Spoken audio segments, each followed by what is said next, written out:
Hey, Ashley. Hi, Dean. How are you? Good, thank you. Okay, so Ashley, hypothetically, you just started a 1 year long fractional CMO engagement, and today's day one. All right. Um, Tell me who you are, and then tell me what a fractional CMO, is and does in that first 90 days of a 1 year engagement. Sure. I'm Ashley Rodriguez. I am a fractional CMO for small brands. I began my marketing career after launching my first startup in 2012, and I'm also a veteran, which had a massive impact on the direction of my career. These days, I'm currently working with several diverse brands, so mostly focused in women's health, spiritual wellness, e commerce, and tech. Very, very diverse. Mm, As far as an initial engagement, this varies from CMO to CMO, but for my experiences, I really like to get in and analyze their internal marketing operations first. How is the foundation of their marketing? How do they prioritize their spending? Audits. So the first 60 to 90 days for myself is mostly focused on digging through their processes for marketing and auditing how the performance is across all channels. okay. And Alex, hi. Hi. So I'm Alex Ohlinger, and I'm a fractional CMO for Leadway.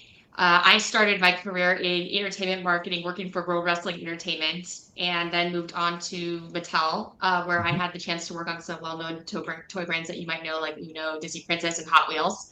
And as a fractional CMO, I also work with very diverse industries. I think I counted up over 60 plus industries that I've worked in. And really, I find that they're always tackling the same challenge, bridging the gap between marketing and sales. So that's where my focus is. And as of the last several months, I'm now helping businesses focus their efforts on being more efficient with AI. So within the first 90 days, Yeah. What very happened? similar to, I guess, very similar to Ashley. I spend time collaborating with the CEO to get an overall business understanding, CEO and general leadership. Hmm. I identify their high level business goals and what they're trying to achieve with marketing. And I set up meetings with the team. If they have a marketing team, I meet with them. I also like to meet with customer facing people because I find that I get a lot of great ideas, low hanging fruit just from speaking with them directly. I'll do a resource evaluation, and then about day 60, I'll present a strategic plan back to the CEO and the senior leadership team. And then from there, we'll get some quick wins to get started, get metrics and KPIs in place, and then go from there. All right. So let's like shift a little bit. I'm the CEO. Okay. I had to get permission, either or agreement. I had to get agreement from either myself when I had a meeting with myself, or with a board or investors or leadership team to put aside to allocate spend to bring in a fractional CMO for a year. Okay. How do I make sure for the 12 months that I've got someone like you? How do I make sure that I squeeze every last penny of value out of, like, what should I make sure I do, or what should I make sure I don't do to make things worse and to make things better? Yeah, so Yeah, that's a great. Oh, sorry. Go ahead, Alex. Oh, that's a great question. So, um, I one of the things I would say is make sure that you provide even though they're a fractional entity, you want to make sure that you provide the CEO with the power to make decisions that drive the marketing strategy forward. Right. And make sure to socialize that with the company so that there's buy-in as well. As far as you want to make sure also that you have an agile mindset. So, a lot of times when I'm working with companies, they are very uncomfortable with change, but being flexible and being open to trying new things is really what's going to allow a company to get the most value out of having a fractional CMO. And really, again, just going back to collaboration, treating a fractional CMO as a full-time member of your team, including the fractional CMO and strategic initiatives and decision making. That is going to make all the difference, as well as weekly check-ins. No, just hiring this fractional CMO and kind of checking in months later. Having that really close relationship is going to be what allows you to get the most value. All right. So, Ashley, let me invert that question a little bit. Okay. I'm still the CEO. You've worked with multiple companies and multiple clients as a fractional CMO at this point. How do companies typically squander the money that they put aside for that fractional CMO? What do they do that they really should not be doing? Or what should they be doing that they didn't do and they ended up wasting that money or some of that money? Yeah, that's a huge one. So that's part of the auditing that I do when I come in, is to find out what they're currently spending on and if that's making sense for the overall direction or growth of the brand. I would say number one is typically they're paying for software or some kind of platforms or some, add-on somewhere that's just not really adding value to the team. It's not being used. And that could be a capacity issue where the team doesn't have time to get to it and actually utilize it the way that it should be, or it's completely forgotten about if there's a transition in marketing leadership. So I like to come in and find out what they're actually spending money on and how we can divert that to actually drive growth. So, maybe they put that money in an advertising team, or if they have an in-house advertising, they could always add more money to that.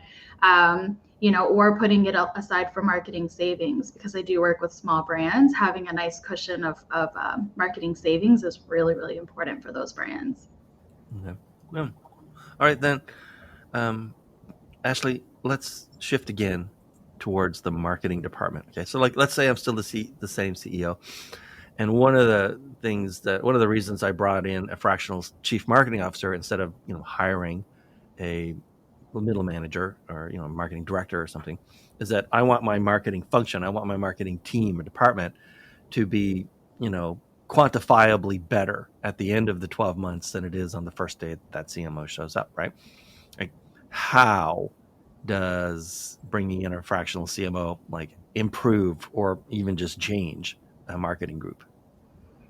I can speak for myself and what I do as a CMO or fractional CMO. So a large part of what I spend my energy on is really streamlining or making their processes more efficient. So really focusing on the marketing operations, which can differ from other CMOs who are working with corporations. They have that more established. But for the brands that I work with, being able to give them guidelines for how to think about marketing strategy, what kind of data or KPIs should they be focusing on, especially with the small team. There typically is a capacity or a monetary limit, a financial limit.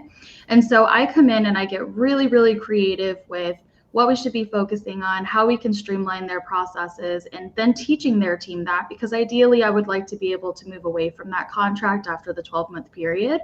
And empower them to then take it on from that point. Okay. And Alex, what about you? How do you think the marketing function, the marketing team is different or better at the end of 12 months once a CMO has been there for a while? Yeah, so again, I can speak for myself, but budget optimization is a huge one for me. So really going into the business and making sure that they are spending their money on the right things. I find that 9 times out of 10, they typically aren't, or they're over allocated in areas like advertising and not taking advantage of opportunities like SEO. Right. Really fostering a cross-functional collaboration. I find also that a lot of times, again, my focus is connecting marketing with sales, and half the time, either the marketing team is almost like the kind of admin team to the sales team, Yeah. or they're not working together at all. They're completely siloed functions. And, in this day and age, marketing and sales cannot be separate. They have to work together, especially because now marketing is responsible from a digital standpoint for about 4/5 of the buyer's journey. So if they're not talking to sales, that's a big issue. So I like to kind of bridge that gap and foster those cross-functional collaborations. And really help with prioritization and efficiency. So prioritization, again, making sure that the marketing team is focusing on the right tasks that are going to make the difference, especially that difference in terms of leveling up to the higher level marketing strategy and overall business goals. And then are they leveraging the latest technology for efficiency? So in this case, again, AI has been a really big focus as of late. because there's tons of tools that, while AI is not going to replace those marketing functions, they can certainly help and make things go faster and make them more efficient. So those are the things that I like to focus on. Okay, so let's go like deeper into that group for a second. Mhm. All right.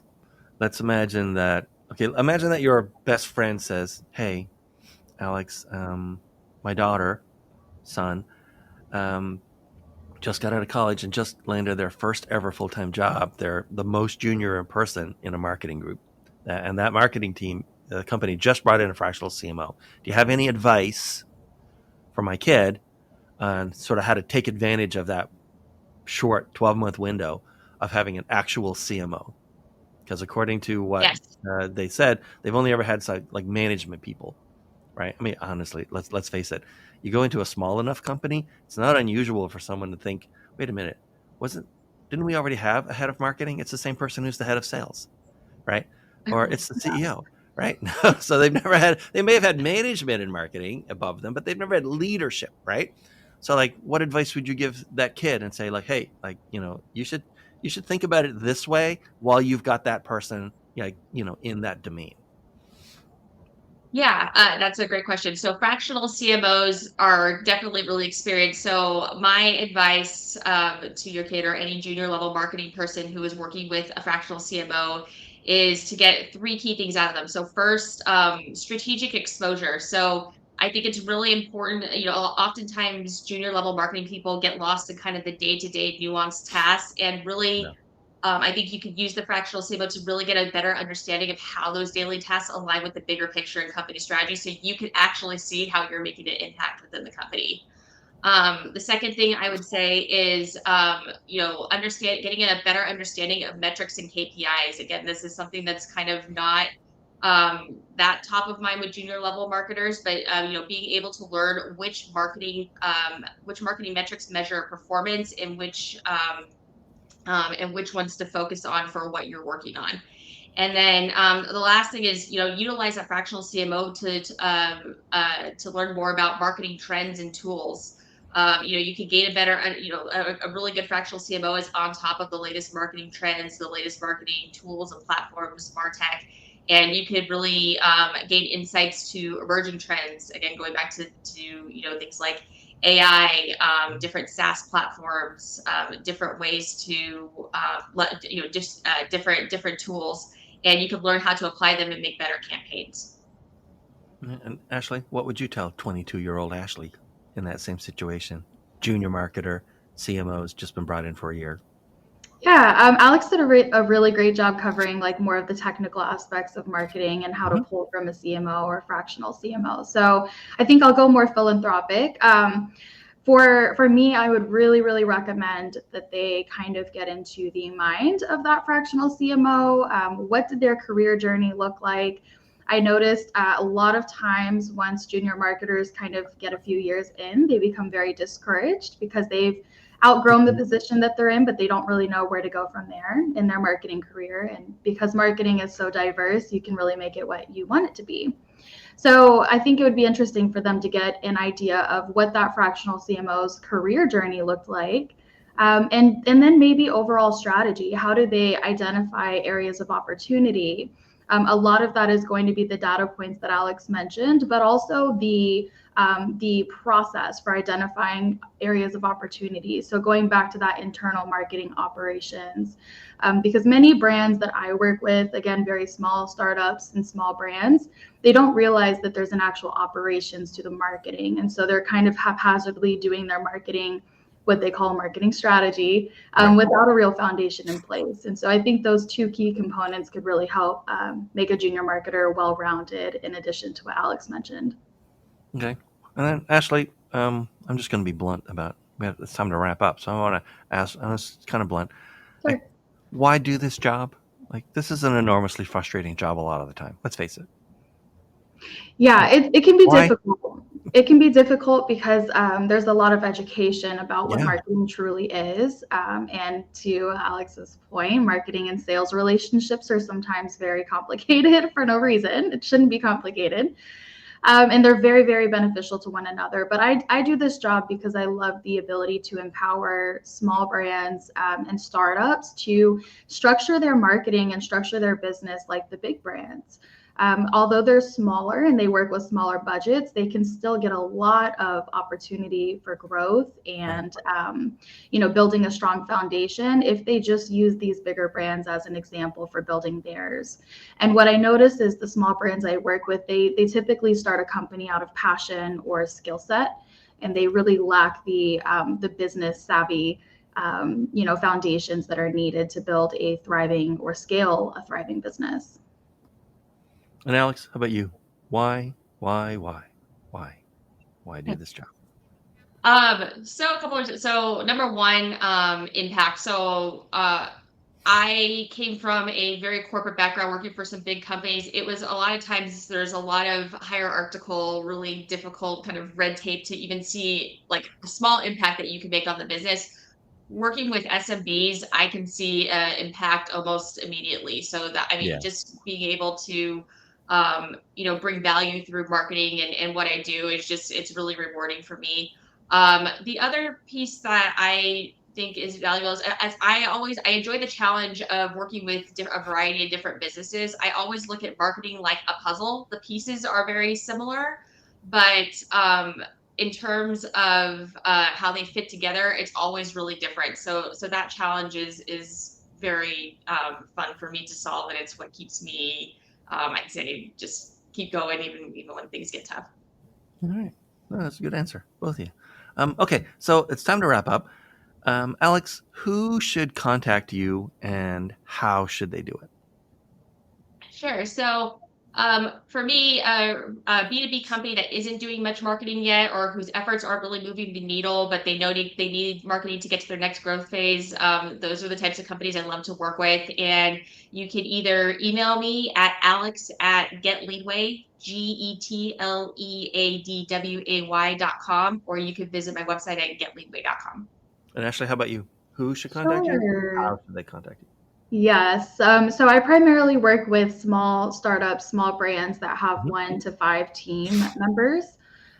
Definitely brands who are looking for a little bit more guidance, get a stronger foundation in place because they're ready for a little bit of growth, kind of moving past the phase of the initial startup. But definitely teams that have the ability to execute the recommendations that I put in place. So I don't do the executions myself. I need a team to collaborate and work with. So small startups with a small team. And how? Oh, yes. At my website, if you go to ashley-speaks.com, I do a mixture of speaking engagements, workshops, and also I have some downloadables that can really help get things started if you're looking for more of a DIY budget-friendly option. And then when you're ready to work with me, you can contact me through the website. That's cool. Yeah. All right. Both of you, thank you so much for being here. Thank you so much for having us. And thanks for watching. This was episode 67, I think, 68. I don't know. We're getting up there. Thanks for watching, or this clip if you're watching.